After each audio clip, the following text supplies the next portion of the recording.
Nashlets, and welcome to today's edition of Nashies. I've got a fun, affordable, really tasty dip for us today. We are going to make classic hummus today. I'm going to show you how to do it from the beans from scratch and do it from the beans in the can. So let's head into my kitchen and get our hummus on.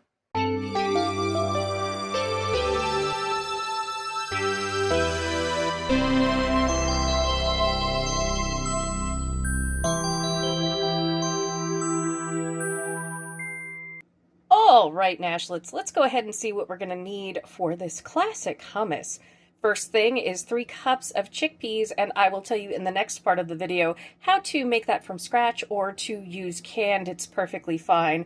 We are going to need 1/3 cup of tahini. We're going to need about 2 cloves of garlic. We're going to need about 2 tablespoons of ice water. We're going to need about 1/2 teaspoon of salt, and we're going to need 4 to 6 tablespoons of lemon juice. That's going to be up to you. So let's go ahead and whip out our food processor and get started on this classic hummus. All right, Nashlets, I thought I would give you a quick walk through how I do my chickpeas here.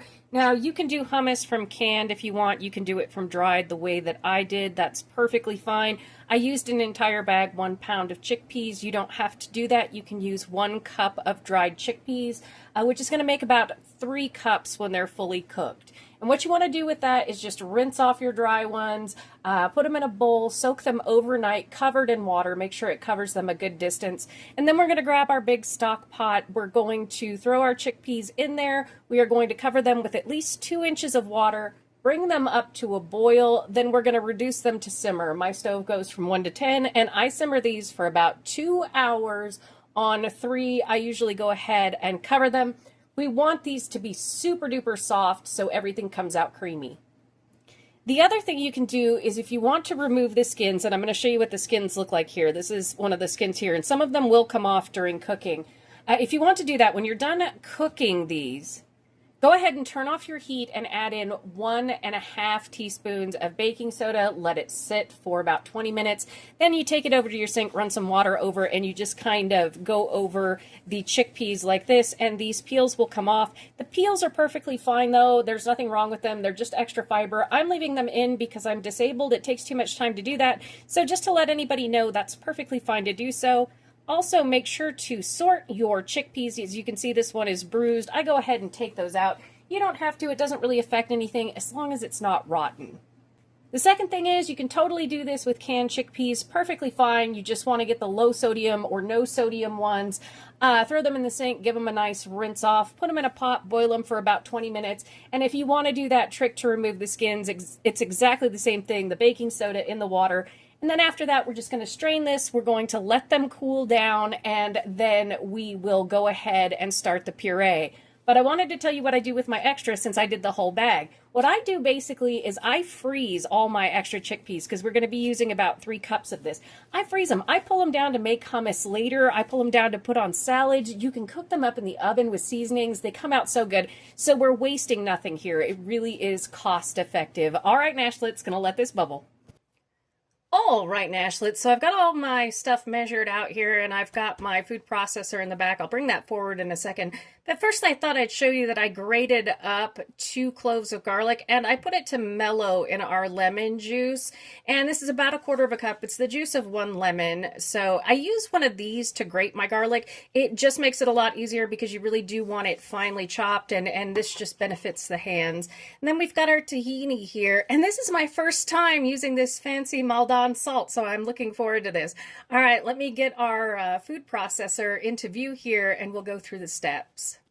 All right, Nashlets, I've put about 1.5 cups of my chickpeas into my food processor. As you can see, it's not the biggest one. So I'm going to start out like this so that we can fit everything in the end, and it will make it easier. Normally, you would just pulse the chickpeas for a couple of minutes until they turn into a fine powder. But since I'm working with a smaller thing, which a lot of us are, I decided to show you how I do this to accommodate. I'm going to go ahead and put in my lemon juice and all of my garlic, and then we're going to turn it on and whir it for a bit until everything comes down to, in better size here. And then we're going to add in more of the chickpeas and the rest of the ingredients.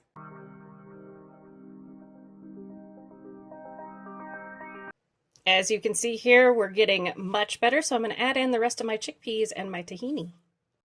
Look at how pretty that salt is. Isn't it gorgeous? Let's not forget that. And before I continue on, since this really isn't a very long video, because hummus is not all that complicated, though it does take some time when you do it from scratch, wanted to let you know, in certain cases, like if you don't have access to tahini, you can use another kind of nut or seed butter like sunflower seed butter or almond butter, those kinds of things. It's obviously not going to taste the same, nor is it going to be authentic hummus at that point, but that's okay.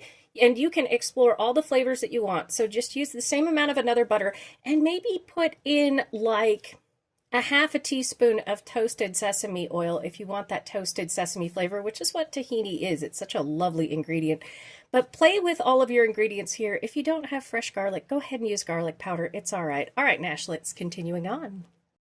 Oh, and just pulse this for minutes until it comes out nice and creamy. Like I said, as soon as I get this pulsing a little bit, I'm going to add a little bit of water to it.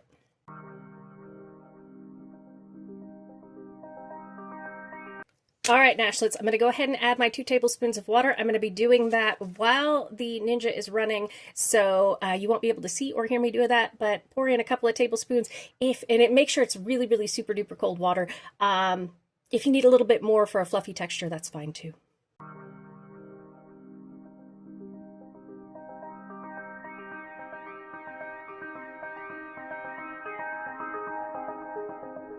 Well, there we have it, Nashlets. I let it blend for about 5 minutes. I did taste it in between. That half a teaspoon of salt was not enough for me, so I added in another half a teaspoon, and it came out just perfect. And I did end up using about 4 tablespoons of water, excuse me. Look at that. Isn't it just absolutely lovely? So let's put this in a bowl, and I'll tell you how we serve it and why I won't be decking mine out. All right, Nashlets, here we have our finished product of our hummus and a little heart to wish all of you a very happy Valentine's Day, because that's the day this video is coming out. So wishing each and every one of my Nashlets a very happy Valentine's Day. But this hummus is amazing, and when you do serve this, you serve it with a drizzle of really nice olive oil and maybe a couple of the chickpeas as garnish. It goes beautifully. Serve it with whatever you want. Really explore the flavors with this. And also with the seasonings, just like I did, start off with less in the beginning so that you can add on as you go and kind of suit it to your palate. I'll put my original recipe and then the one that I adjusted to both in the description for this. And just to let you know, the reason why I'm not dressing mine today is there is a special edition recipe coming up this week using hummus to do something a little bit wild. People are either going to love it or this could turn the entire internet on me. So this should be a great deal of fun. But as always, Nashlets, I hope you enjoy this recipe. Tasty hummus is easy peasy at home. Thank you so much for joining me for today's edition of Noshing with Nashies. And remember, if you come to a fork in the road, pick it up and have a nosh with Nashies. Please like, comment, share, and subscribe. Consider becoming a member and check out those amazing recipe videos on your screen. I'll see you in the next one, Nashlets. Bye!